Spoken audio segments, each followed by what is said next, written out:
You mentioned earlier the columns here. Yeah. And back in the 1800s, you said that the politicians were coming down here. Mm-hmm. Yeah, that's my understanding. Is that this was one of the hidden places that you would come and get away and do some either brothel and drinking and gambling or some shady business deals. That this would be, you're on the main street, but you're also far enough removed that not many people had access, and this was kind of the hideout for dealings to happen. And you said they would tie the horses up to these. Yeah, the pillars. Yeah, the horses and the buggies, and I don't know how they. I don't know how they would do it. Maybe get to maybe go out that way before they put the offices in. But yeah, this is nice. Yeah, there's photos of like the horses and stuff down here. Just so wild. Well, and then so Commerce is right up above us, and Pack Ave is right here. Yep. So the elevation, that's why. Which is really cool. Yeah, and I think we're the only unit in this building that allows you to come in on this street and then go out. Well, I guess next door would have it too. Yeah, but then you exit up on Commerce. Got it. Yeah. When do you expect to be open and live, or when would you like to be? Yeah, so I would like to be November 1st. That's not going to happen of this year. Mm-hmm. I've said I'm okay with December 1st, and that I'm maybe okay with January 1st, but I'll be yelling at that. Like, if it's January and we're still waiting, but really, the electric's going in this week, so we have about a week left to power the whole place. Then plumbing just got finished. Bathrooms are going in right now.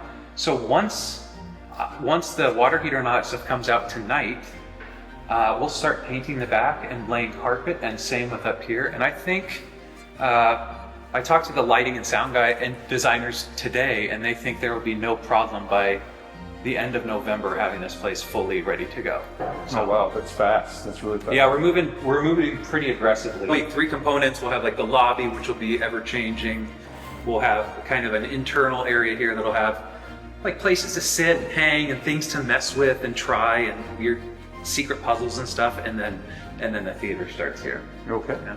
Well, cool. Yeah. Well, how do you feel about starting a podcast?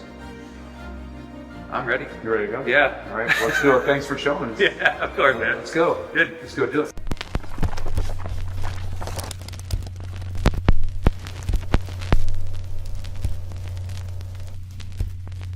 I'm Reed Fetters with Tacoma Rising, and I'm here with a new friend, Heath Hollensbe. Hey, man. Heath, thanks for coming, man. Thanks for having me. Great studio. Cool crew already. This is a lot of fun. You hear that cue back there?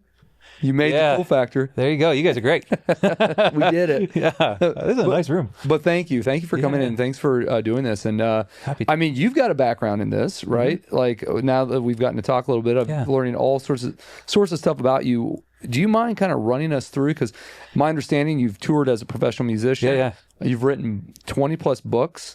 You run multiple businesses. Like, are they all just kind of like, I just like to dabble in everything? Are they all tied together? Like, how does this all work? Yeah, good question. So I never took a real serious career path. I felt the pressure in high school to, go to college and get a degree. And I did 1 year of school and I was like, I hate this. And I ditched it and moved to Nashville, where I had a job in music business. And, that it's a very relationship driven industry. You're not looking at resumes when you're going on tour. You're looking at, are you a good fit to be on the road with 300 days a year? And so I did the music business thing for years. And then that turned into me going back and getting some college and a master's and a doctorate degree. And then just doing what makes me feel alive. Like, I started my first company out of, the long story short is I was working for a marketing company here in Tacoma and had a 1 year review, and I was told, you made me a lot of money and let's keep you on as long as you want here. And I said, let's do a reverse review. And then 15 minutes later, I was fired without cause and got to figure out what I was going to do. And so do you regret that? Oh, no. That's a bold move there. Yeah, I would say it's not for everybody. Like, just plan. If you're going to do a reverse review, just pack your bags ahead of time, right? Let me tell you what I think. Yeah. I felt like it was fair, right? Like, why is it just me to be the one being corrected? Yeah, you sit in this seat and I'll tell you. Yeah, now I'll tell you what it's like working for you, right? It's so, that afternoon, I was driving home and I was going to tell my wife, like, I got to go figure out how to update the resume and get started again. And my current business partner was like, why don't you say yes, and I'll quit today and we'll start our own company. And that afternoon we had the LLC and the website, and literally never looked back. Things doubled there. Got into, I like starting new things, and then running them and starting something new. So like, I got into artist management. That was just fun. It was kind of my wheelhouse. I was good at that. Music business. The writing books is just because I'm avid every morning. First thing I do is write 1,500 words. And so I got 6 or 7 books running I'm it. sorry, back up again. The first thing you do is like, is this before coffee? Pre-coffee? Yeah, well, I make my coffee, sit down, and I write 1,500 words. For like, is it more about getting thoughts out or? Yeah, it's like, I try to, usually I find something that sat with me the day before. Like I just was kind of like, man, why does that irritate me? Or why does that excite me? Or why do I find that fascinating? And then I kind of start at a 50,000 foot view and see if there's anything there. And then I go back later, and my doctoral advisor, he's a proficient author, and he always says he views his books as like horses that he needs to let out and run. And so I kind of try to take that same approach, where I have 6 or 7 concepts that are maybe books, maybe turn into a show, maybe turn into a podcast, and I just kind of stab away at those to see what might be life-giving there. So is it almost like reflection in the morning, kind of reflecting back on a thought that you had? And yeah, usually when I'm laying in bed, letting my mind calm down, I get stuck on something, and so I try to flesh it out, and then usually I sleep on it and wake up and can put some sort of word to it. That's interesting. I like that. I never thought about doing that. I had a boss of mine would keep a notepad on his nightstand. Okay. And he would wake up in the middle of the night and have an idea or a thought. Yep. And he wouldn't want to forget it, so he'd write it down. And I was like, man, I have a hard time shutting down. Like my mind's always constantly moving, and the people that know me would probably agree to that. And my mouth follows my mind a lot, and not everything always comes out at the right time. And it's like, they're like, what are you talking about? I'm like, I imagine what it's like being up here. But I think the reflection of that, doing that, is a really good idea to like sit in it and just think through it. I never thought about that. Well, and I like the idea too, like, I try to be really intentional with letting thoughts. I really love studying like Socratic questioning. And so really trying to understand a concept. And I don't have any social media because it shortened my brain attention span. And so what I like to do is really sit with something for, 20, 30, 40 minutes in the morning and go, how do I push this thought to its extreme edge and keep finding ways to attack it from different angles and try to make sense of something? And so I just find it to be a really fun discipline that I'm often shocked at what happens and how I feel about certain things by the time it's finished. Does that have anything to do with that concept there? Does that have anything to do with the idea behind Meraki? Like the Meraki, which is your company, your business name. Yeah. Tell me about that. Is there any relationship back to that? What did any of that come to the idea of calling your company Meraki, I guess is the question. Yeah. So not so much. Meraki was started 5 years ago, and it wasn't really talked about. Now I'm seeing like there's a Meraki company in Oregon. There's a Meraki hair company here in Tacoma. It's becoming I even saw a Squarespace ad the other day of this Meraki company, and I was like, Meraki just came from this idea of, we don't really have the equivalent of what Meraki means. It's a Turkish word, I believe. And the concept is like, the closest thing I think Americans would have would be like, the phrase we use, like, blood, sweat, and tears, right? Like it, and I'm like, I like that because it's, it's skin in the game. It's the sweat. It's like, and we wanted to make sure that even as we were serving clients, that every client, they didn't become a cookie cutter of what we were trying to do, but that we could assist them with, like, when you hire us, we're going to give you our mental energy, our physical energy. Like, we're going to give you, it's going to cost us something, and you're going to feel like your product has been hand touched by it not just being a client interaction, but something that we help own with you and make it come to life. And that just resonated really well with me. I went through a couple branding exercises, and the reason why I was asking this is that when you sit down with a branding company and you've had all these ideas, like I was working on building a national business at the time, and we were trying to figure out, like, get our thoughts organized. And the best part of the whole exercise, basically them listening to what we were doing and what we were talking about, and then telling us what they heard. In a clear message that you're like, oh man, that is spot on. How did I not connect that? And the reason why I was asking, because you have these ideas, and then you reflect and you sit down and write 1,500 words. And you know what I mean? That to me is taking an idea and thinking through it and putting it down. And that's why I was like, does that have something to do with that mindset? I don't know. I think there's something there, because, we were really intentional that a lot of companies, if you pay attention, most of the user agreements, that sort of, it's completely on the company's terms. And what we never wanted to be was, we're really good at what we do, but we never wanted to be, you're hiring the experts to consult so that we could tell you how to do your business better. We want to go, who are you? Like, we need to learn more about you to serve you well than you probably need to learn about us. And so giving it, like, we're asking the questions. You think about your business and you get so familiar in the way that you talk about your business. And so we kind of go, okay, why do you use that term? Why do you think that this is important for your clients to understand? And so we really wanted to make sure that it wasn't just us trying to skim money off giving blanket advice for we're the experts, but that we really did listen to the problems and the uniquenesses and the vision and the hopes of that company.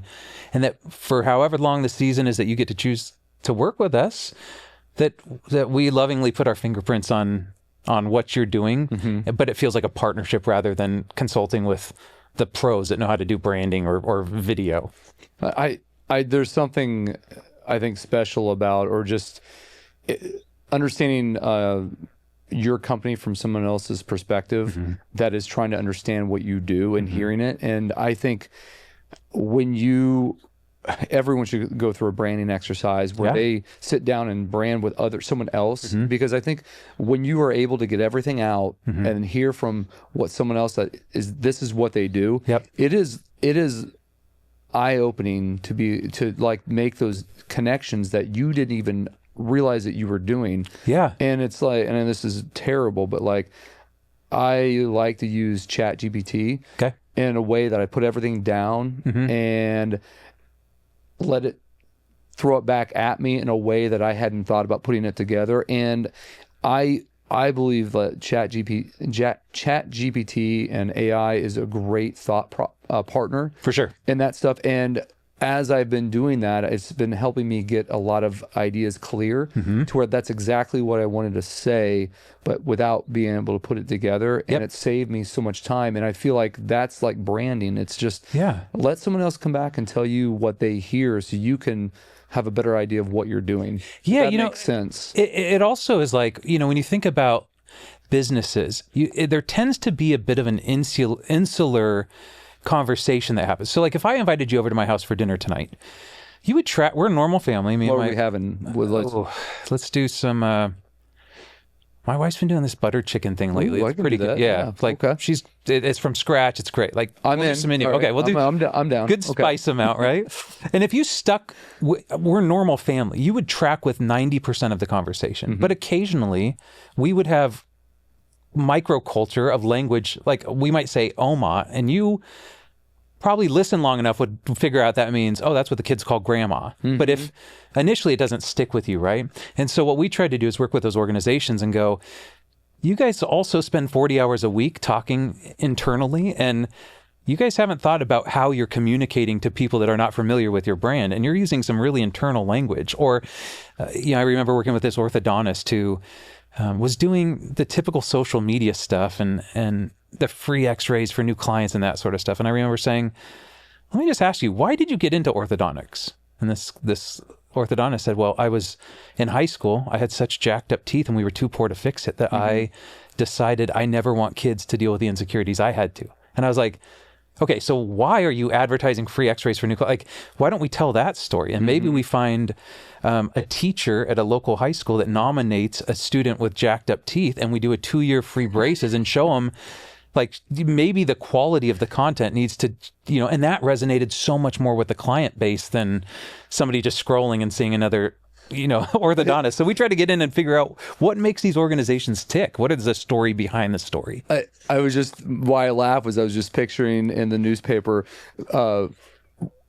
worst jacked up teeth goes to this person in the yearbook counter. But to your point, I was laughing because I was like, that's a weird SEO. Yeah, jacked up teeth in Tacoma. But it's a good one. But you're right, though. I mean, it's a great way. Like, that's a good story because there was a purpose that person went through. So, I mean, that led them into their career. Totally. Which is why we're here talking about this. And I think that's a really good thing. I'm laughing at it because I was like, man, I probably would have won that category in high school. You have some nice teeth right now. Yeah. I had to go through a lot of braces, so I can relate to that. But it's so funny because when I just got here, the guy in the bathroom was brushing his teeth.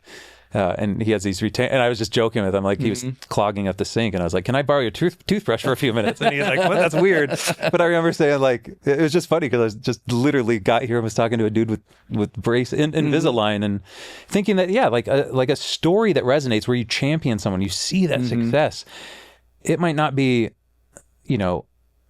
what we would ask them would be like, okay, so you're putting so much effort into having your social media that's getting likes. Now, if those likes are not converting into money for you, then you're just stroking an ego or an ego. And you have paid people spending 40 hours a week creating content for you that's not resonating, getting 4 likes, and you're wondering, why are we putting so much energy into exhausting the staff to film these? Like, well, work smarter, not harder. Like that's, and so in order to pay attention to that, though, you have to really understand that organization and try to deep dive and figure out what they're going through and why are what you're putting out in the world not connecting with people, and how do we pivot that in a way that makes you actually stand apart from your competitors.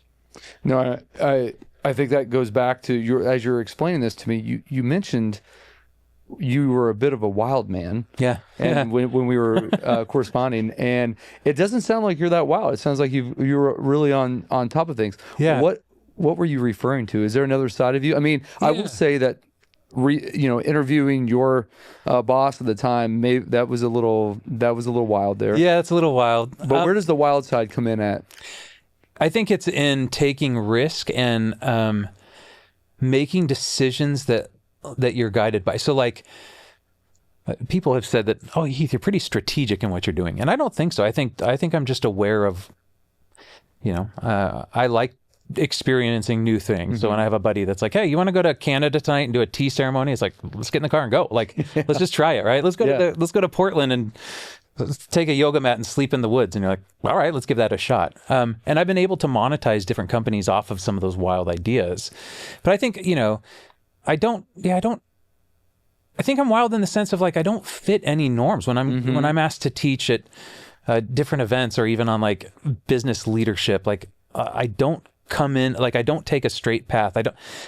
I can't write a business plan. I don't know how to do profit and loss state. Like I live in a very much, I have to feel it and it has to drive me. And even this theater that I'm starting, like you have to take a risk and go, I'm going to spend $100,000 on this thing. My wife is not a fan of me doing this, but she trusts me. And then you got to figure out how to smash businesses together to try to make it work and make sense and make it something appealing. So, well, I can see I like the explanation of the wildness. It's more or less like you're like, whatever that feeling is, whatever path you're going, you got to feel it and you got to go, which I mean, that sounds pretty good. But I think that type of ability people will connect to because it's like, it's inspiring. Sure. You know what I mean? Like if you're sitting down and if you can sit down with someone, they can give you angles that they haven't thought of or someone else has, that makes you more, I don't want to say, I'd say appealing, but I think it maybe feel less, maybe it might feel less safe. Yeah. But it's inspiring. And I think that's a piece that, like, I think getting that energy going and letting people think, hey, you don't have to do that. Why don't you try doing this? Because what I'm hearing is that you have a whole different mindset behind why you're an orthodontist, or, there was something deeper here. You should touch into that instead of doing what everyone else is doing. Totally. And I think that's a really great path to go. Yeah, like I was saying before we turned the cameras on, like the Meraki Agency, which we started, is We've not ever used social media. We've never spent a penny in marketing. The way I started that company was, for the first 6 months, I would wake up every single day and I'd find a different neighborhood between Everett and Olympia. And I would zoom in on a couple streets and I would research 50 businesses a day, find something on their website or about their way they're talking on Yelp or something like that, and say, hey, I think we could help you do a little bit better here. 250 emails a week. Those would turn into about 10 meetings the next week. And I'd usually close 3 to 4 clients. And I did that every single day for 6 months. Oh, wow.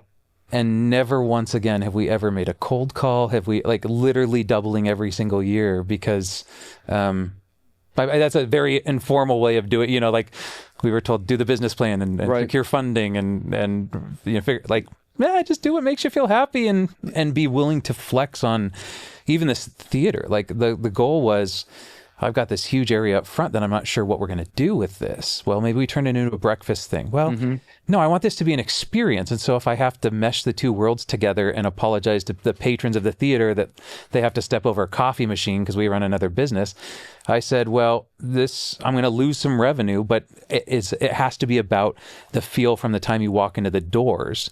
And once I felt that resonated, that this has to be an experience, then I just got to figure out a new way to figure out how to monetize that first room, which it's just that creative.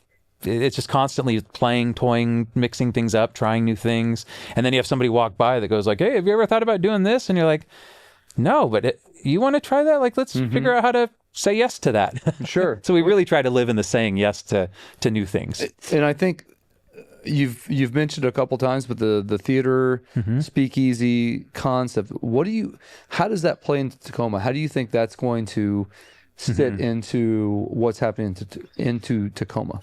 Yeah, so the theater is intended to be, a year ago I had no desire to do a theater, and then I saw this room and I was like, it just felt like a theater to me. And I having been in touring, I hate Ticketmaster. I hate that renting a building in Tacoma is, if you're going to rent a big theater in Tacoma, it's a $20,000 bill at the end of the day by the time you have unions and sound guys and rentals, and then you have 1,200 friends that you're going to be able to sell out to. Probably not. And so I wanted to create a place that was experimental art, where every day the stage is completely mobile, the chairs are completely mobile. We could do a 7:00 theater show and do a midnight rave in the place, because it's designed as a dance hall as well, so all the lighting and lasers come out, and so the whole purpose of that was, how do we create accessible art? And then I said, well, what if we run it under a nonprofit that benefits the city? So now I can donate. Some high school kid at Stadium writes a one-man show and doesn't have $20,000 to rent the big theater in town. Just come do it here, man. I won't charge you rent. We'll split the tickets, and you get to try new stuff. People that don't have, I got 4 kids, man. If I go see a show at the Tacoma Dome, that's $1,000 usually, but fees and all that. So this is a place that I was just like, I want to create a place that was community, that brings people together, that lets people try new art, lets people experiment, lets people come out and enjoy good, new, crazy, weird art for a budget that's affordable to them. We even have giveaway seats every night that will be literally for people that can't afford it, because we want to make sure that artists and the creative community can come together.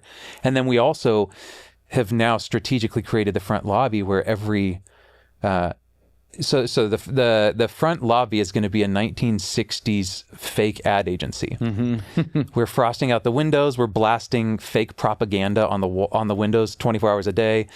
And then when you come in, that fake ad agency will have a 3 to 4 month campaign that we're running. So the whole room looks like whatever that campaign is, which now allows us to hire local artists to create merchandise and posters and pins. And then every 3 to 4 months, that whole campaign changes. And so every time you step into the theater, before you even get to the theater, you're in an escape room that has changed. And you're like, I want that merch this month because it's going to be gone next month. So now we're able to bring artists and creatives to come and decorate and create new merch and make some money there, try out new things. So the hope was, let's create a place where people can come and try new things. And you're not going to be playing out to thousands of people in this theater, but you get about 100 people. Like, it feels really good when you're able to to perform. I think that's going to be well received by the art community because I've read recently that there's been a lot of desire for community. I think they like co-op projects where the community owns buildings, the art community, and some other. And I don't remember all the details, but it was basically there's a lot of community art spaces that have shut down. They're not there any longer, and I think that what you're providing will fill a void that I think is out there right now, and I think it's going to have a lot of success. I think so too. I mean, there was a guy I met with this week who wants to do next year, the end of next year, so we're a year out. He wants to do 3 to 4 month run of turning it into an old like Blockbuster. He has all this old VHS gear and all. And we're like, well, so then maybe that's the campaign, and we run old school movies, and you can rent the VHSs for and it gives him and his artist community a chance to come and build something together. The way we've set it up, I'm not made of money, but we've set it up in the nonprofit. So any artist that comes and helps can donate their time and get the tax write-off for at least, helping out. And so businesses can donate to it. So we just want to create a place that, the unspoken tagline is we're the theater that says yes. And so if you want to do a rave and then do a tea ceremony, or you want to do a sound bath and then have that turn into a burlesque show, like we can do whatever we want in that room. And we want to be the theater that creates possibilities and hopefully puts Tacoma on the map. It's like, you have great cities like second city out of Chicago that has raised up so many improv artists. Like, I want Tacoma to be a place that people are like, the art coming out of Tacoma and the live performance, like it's crazy. We need a second city. Have you been to Second City? I have not, but oh man, it's I've been there several times, and it is so cool to go and just to watch the shows and the talent that comes out of there. And those people are changing the world. Like, I mean, they go on to do massive things. They end up on SNL. Yeah. I mean, there's been I don't know all of the history behind it, but a lot of the folks early on, a lot of those folks, and still I think today, started at some point, spent time at Second City in Chicago, which is crazy. It's wild. It's a cool place to go to. Yeah, and then that creates the atmosphere of like, hey, it's safe to try new stuff. It's safe to experience. It's safe to try new things, and that's what I really want to do is go. You could come in there tonight, and then you could come back tomorrow night, and maybe tomorrow night is a one-man show with a theater in the round with one single stage in the middle of the room, and every time you come in, you're gonna have a wild experience, but it's gonna cause you to think and enjoy something new that you might not be exposed to in the past. Now I'm going to ask this next question. It has nothing to do with the fact that you're opening this theater, but you hold a PhD in plant-based hallucinogenics. Hallucinogenics. Yeah. Like, what's the story behind that? Like, what took you in that direction? What do you do with it now? Well, I mean, you have to be a practitioner. What I say is my story. Yeah. So the PhD's in semiotics and future studies, and then my dissertation was on plant-based medicine as a sign of spiritual sacrament. Okay. So kind of a wild world. I was my advisor left, and he didn't want his name associated with my writings, and so he bowed out, and it caused the school to have like a what the heck happened. But the story there was I was actually. In between trying to figure out what I wanted to do, I was working at a religious institution and was kind of losing my faith at the time, and very miserable, drinking too much, and marriage was on rough times, and no one really knew it, but I was going to take my life. And I called my brother as a last, like, him and I had no real relationship, and he's an EDM artist out of Spokane and has done well for himself. But he said, "Why don't you?" My wife and kids were going to Disneyland without me, and that's when it made sense to do this. So I called my brother. He said, no, I'm flying in. Just stay at the airport. I'll be there in a couple hours. We drove to Spokane, and he said, you're in a dark spot. And I was like, dude, I'm at rock bottom. Like, I don't know what to do. And he's like, well, trust me for a week. And so he introduced me to hallucinogenics, and one day I went to the moon. I say I went to Mars faster than Elon Musk, right? And and that night I resigned and never drank again after that, and it changed my life. And I knew that when I started doing more research and finding like there was really great evidence for some of the plant-based medicine and how it's helping folks with PTSD and end-of-life situations. And I saw what it did for my life. Like, it gave me a brand new perspective on life. I just knew that had to be a part of the story. I mean, it was a significant pivot in my joy. I was a miserable human, man. And now it was a complete flip. Well, thank you for sharing that. Now I regret making a light moment of the hallucinogenics. No, PhD. no, I love. I mean, it's a tough world because it's still fringe. Like, it's but luckily I've been invited into some really incredible. Like, I've been able to use my education in a way to speak to legislation down in Olympia, watching big pharma trying to get into the hallucinogenic world for big profit. Yeah. So I've joined up with Tacoma Psychedelic Society, Port Townsend Psychedelic Society, helping figure out how to write better laws that make it feel like plants are accessible to all people without having to deal with giant insurance payments to get healthy. And so being able now too to speak from the religious setting to court cases as an expert witness where I can speak against the DEA that's wrongfully persecuting churches and stuff that have used plant-based medicine for hundreds of years, and being able to give a case that there is a little bit of tie-in to what they're doing from a religious standpoint, and the DEA needs to back off. And so been able to hopefully use my voice in carving a way that makes plant-based medicine accessible for everybody.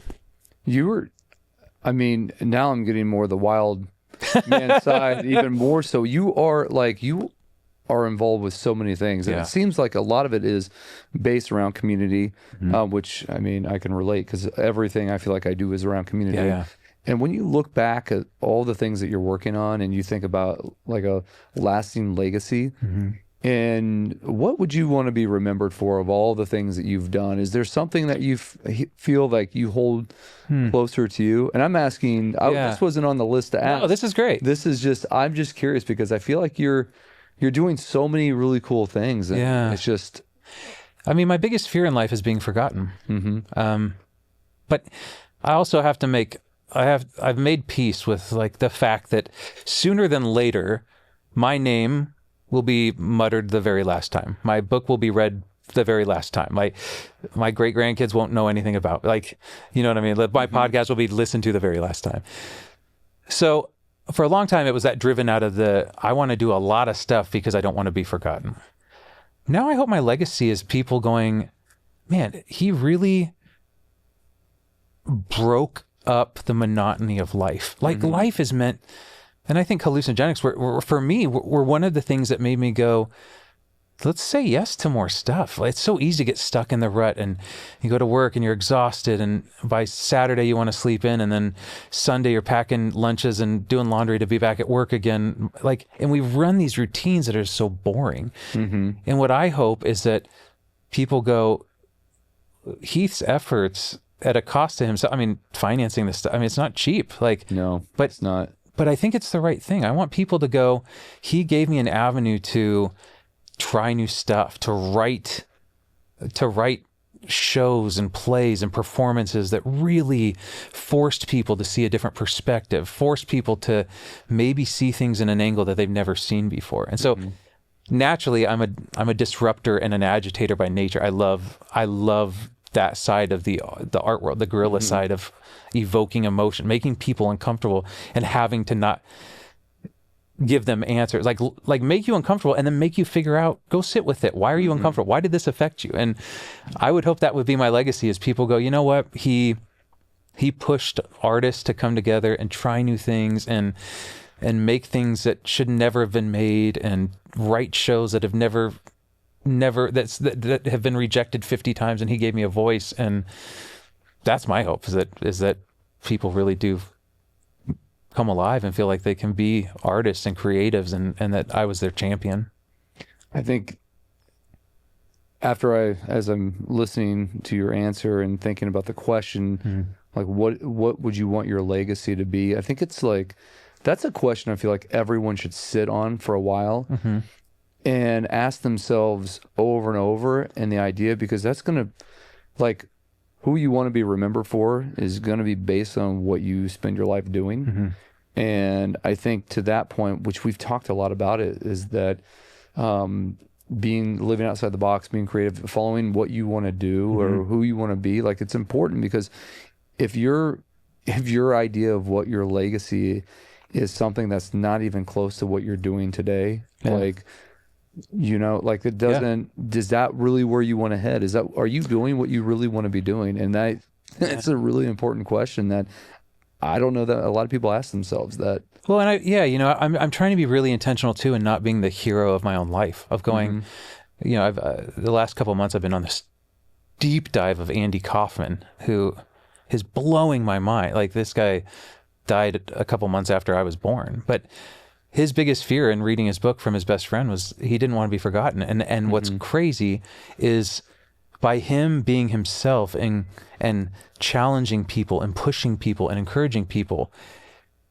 there's almost every comedian today would look at Andy Kaufman and go, Robin Williams. Like, he would say, most of my career is because of what Andy Kaufman allowed me to do. Like, he gave us the permission to do it. And so because of that, the legacy of Andy lives on, because sure, he had his own career, but he was equally championing people to go on and do better, like go on and do bigger things. He influenced. And I would hope people go, you know what, the next guy who starts Cirque du Soleil, maybe that came out of Tacoma because somebody said yes to letting him use a small theater to do his first show in. Like, that would be so exciting to me. Maybe we create defiant art that really gets attention of politicians, that are created from the stuff that we're making in this town. Maybe we're calling out injustices, and people are finding creative ways to do disruptive art to get people thinking. And as if I can keep creating a place and hopefully creating a culture where that spirit is able to be invigorated, then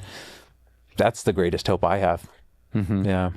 Oh, that's great. That's excellent. I think it's great to have that view, or that visual just thought of what you want to do, or where you want to be. Because, I mean, when I read that you'd written 20 books and some other things, my first instinct was legacy is important to you. Because the things your accomplishments and things that you're doing, I was like, that tells me that that what you're doing matters, and you want it to matter as well. And that's why I was curious about that. I was asking them why I wanted to ask that question. Now, you've told me kind of, what you want your life to lead to. Going back, and we're going to be talking to a bunch of students here in about a month. What advice would you give a young person that's either starting their career, maybe thinking about school, or they're an entrepreneur, or they want to be an entrepreneur? What advice would you give them as they step into that next chapter? Yeah, great question. There's a few things I think I would say. I think the first thing I would say is do what makes you feel alive. Because if you're doing what makes you feel alive, being an entrepreneur is not easy. Especially if you're not willing to let the community form you. So what I'm trying to do with I think why our companies, the companies that I own, are so successful are because I let the community shape it and mold it. I could come in and go, no, we're doing this and this and this, and it's got to look this way. And it's so much more. That sounds like me right there. It's so much more fun to let the community go, hey, have you ever thought about doing a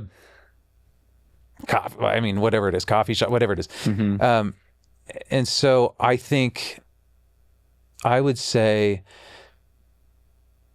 there's this kind of weird, it took me almost 40 years of my life to start my own company because I didn't do business school. I didn't know, I don't know how to do profit and loss. I suck at numbers.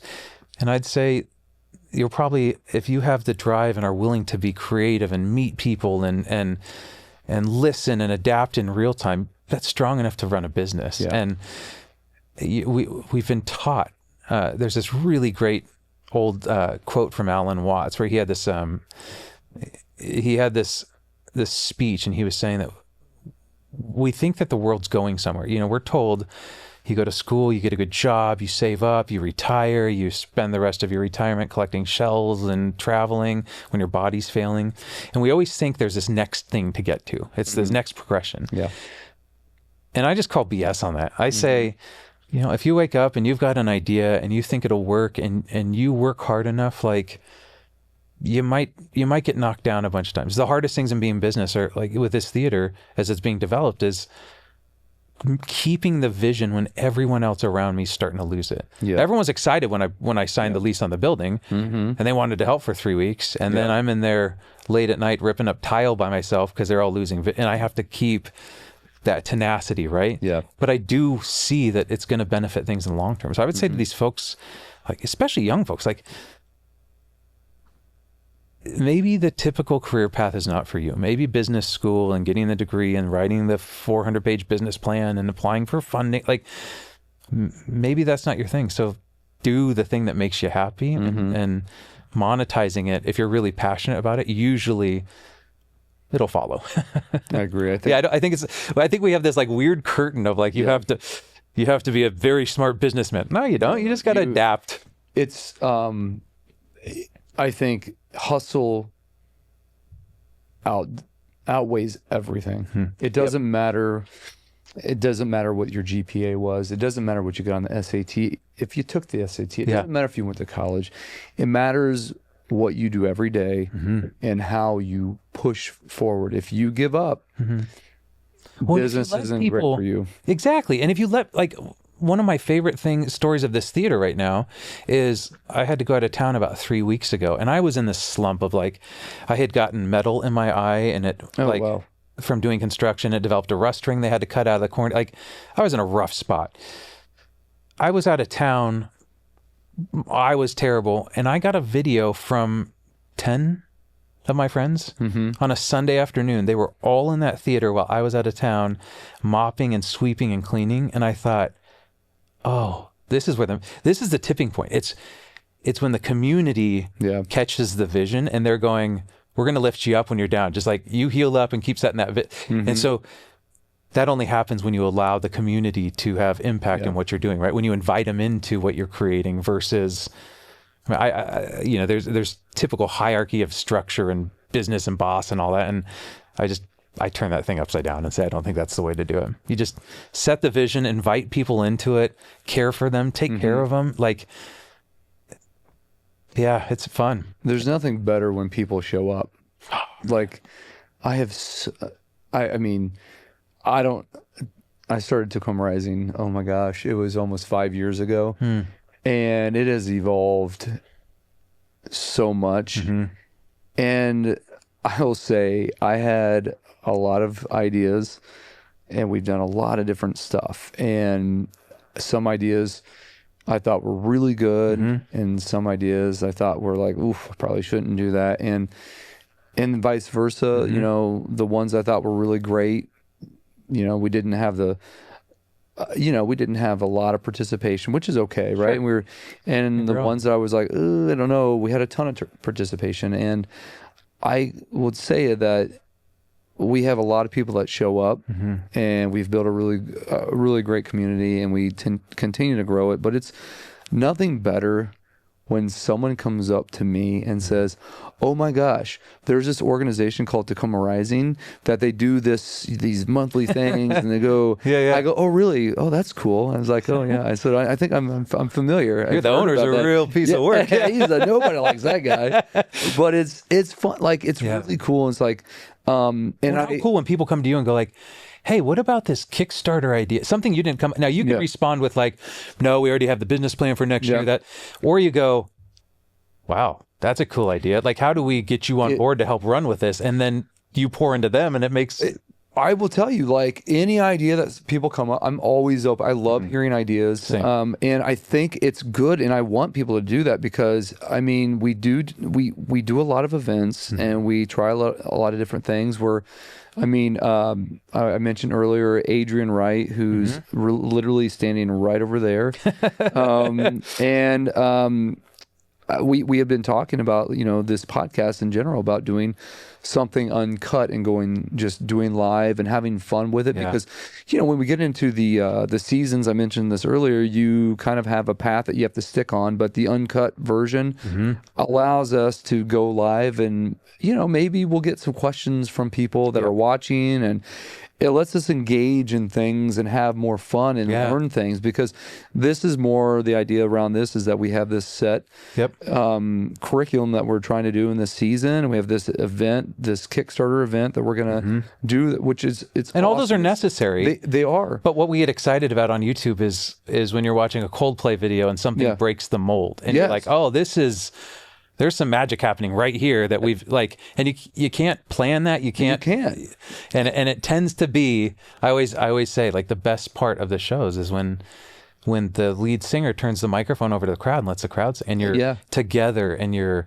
living in this moment that is unique and you'll never get it back. Right. And a lot of that beautiful stuff comes from the unscripted and live performances. The best shows are when something, like you see somebody throw up a sign that's like, "Can I propose to my girl right now?" And you're like, "Oh my gosh, this is what's going to be the most watched clip of the whole night." And so I'm like, well, it's that piece that will, like, when those moments come in, like, we have people that said, "Hey, we'd love to be on the podcast," like, which is cool too. When people reach out and said, "Hey, we saw your podcast, we'd love to be on it," I'm like, that'd be great, but this one doesn't necessarily fit in with the season. We'll have to find a season. It's like we're restricting that stuff, and it's like, it's fun to have that uncut version. So starting on November 1st, we'll have a uncut version. I'm going to redo this whole commercial thing I did. This did not go well. Uncut better be very much better than this.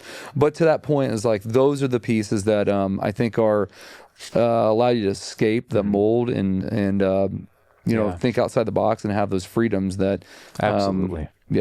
I don't know why I brought that up, but I'm glad you did. Yeah, I'm glad I did. I mean, we're literally talking about the things off topic that are the most meaningful, right? I feel like this whole podcast might have been off topic, but no, it was not. But this was really good, and it was fun to talk to you. And this was the first time we met, which is even more fun because I really didn't know anything about you other than the research and the questions we put together to understand more about it. And I will say it's the most fun to do a podcast when you don't know the other person. Yeah, right. Because you're hearing it for the first time, and it's fun to be able to follow up questions and stuff and ask questions like, maybe that wasn't the best question. I think I love it, man. There ain't no wrong questions. That information was wrong, and but it's fun. So thank you for joining us today, and I really, really do appreciate it. Man, looking forward to much more with you guys. Well, coming up soon in about, oh my gosh, I don't know, 35 days.